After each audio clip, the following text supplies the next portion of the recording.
Why should your right to freedom of speech trump a trans person's right not to be offended? Because in order to be able to think, you have to risk being offensive. I mean, look at the conversation we're having right now. You know, like you're certainly willing to risk offending me in the pursuit of truth. Why should you have the right to do that? It's been rather uncomfortable.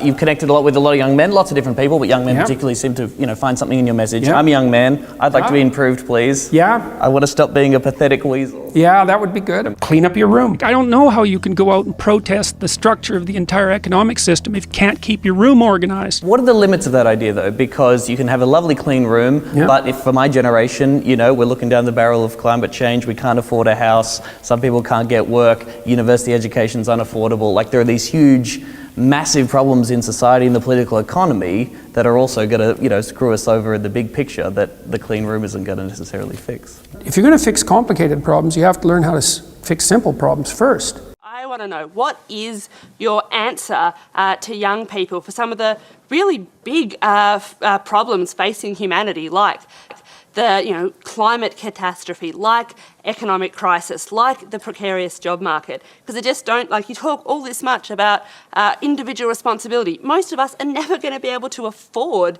to have all of these assets to have responsibility over. So what is your advice beyond banal comments like clean your room? It's actually rather difficult to answer a question that ends with your comments are banal. Politely. I would consider that more of an opinionated personal and political statement than actually a question. So why don't you try reformulating that so that there's an actual question there? A trans woman is a real woman. I don't really like the way those questions are formulated. I don't know what that means. What do you mean a real woman? Well, I'm asking you, in your mind, it depends what you think a real woman is, but do you think a trans woman is a woman? No. Why not? Because I think that women are capable, generally speaking, of having babies, and they have female genitalia, and they have an XX chromosome, and I think the biological markers are relevant. Interested in people being able to have different choices and having equality of outcome.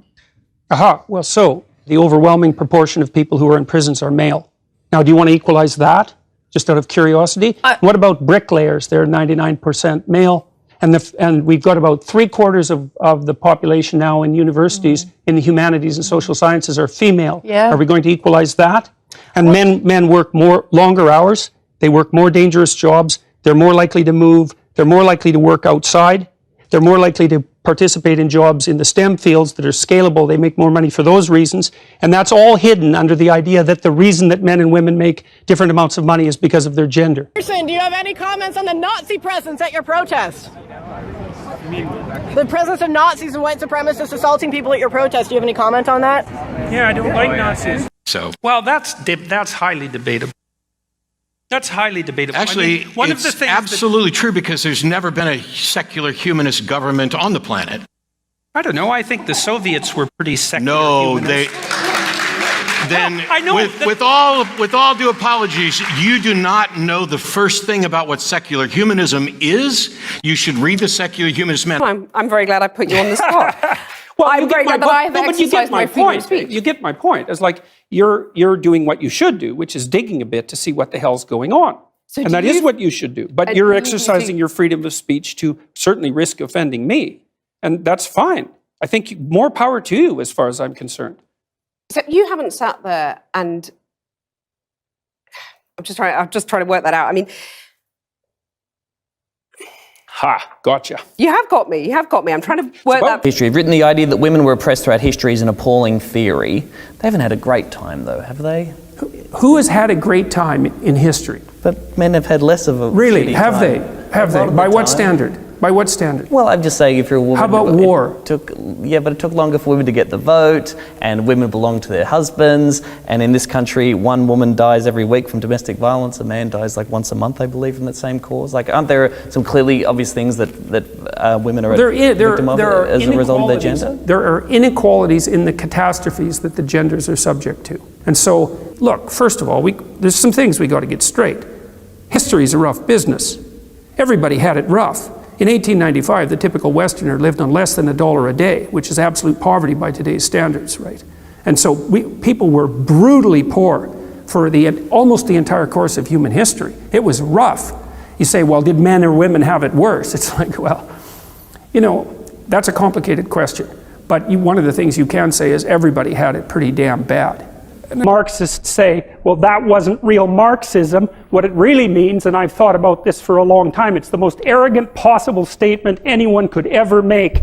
It means, if I would have been in Stalin's position, I would have ushered in the damn utopia instead of the genocidal massacres, because I understand the doctrine of Marxism and everything about me is good. It's like, well, think again, sunshine. I'm not suggesting in the least, and have never suggested, that there's no domain for social action. I'm suggesting that people who don't have their own houses in order should be very careful before they go about reorganizing the world, which happens in many ways.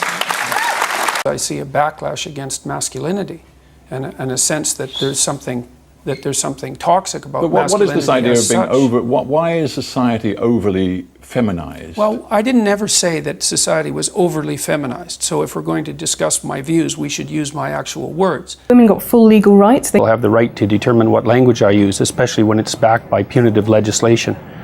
And when the words that are being required are the constructions, they're artificial constructions of people I regard as radical ideologues whose viewpoint I do not share.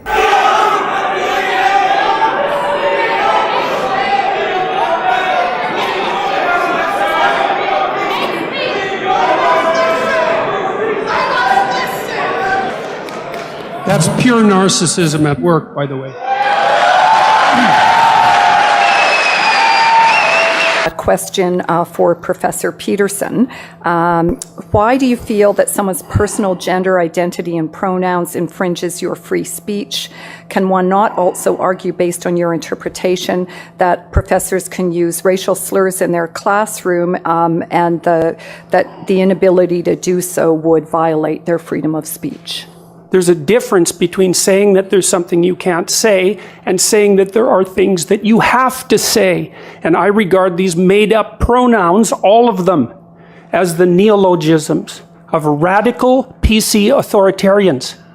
Do you understand that? And I'm not a fan of that sort of person. And the reason I'm not a fan of that sort of person is because I've done my homework.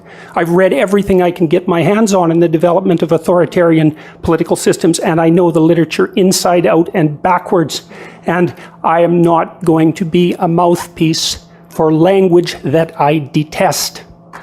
And that's that. The whole patriarchy thing, I think you have no idea how pernicious and dangerous it is. Well, no, I don't. I really don't. Go on. Throughout history,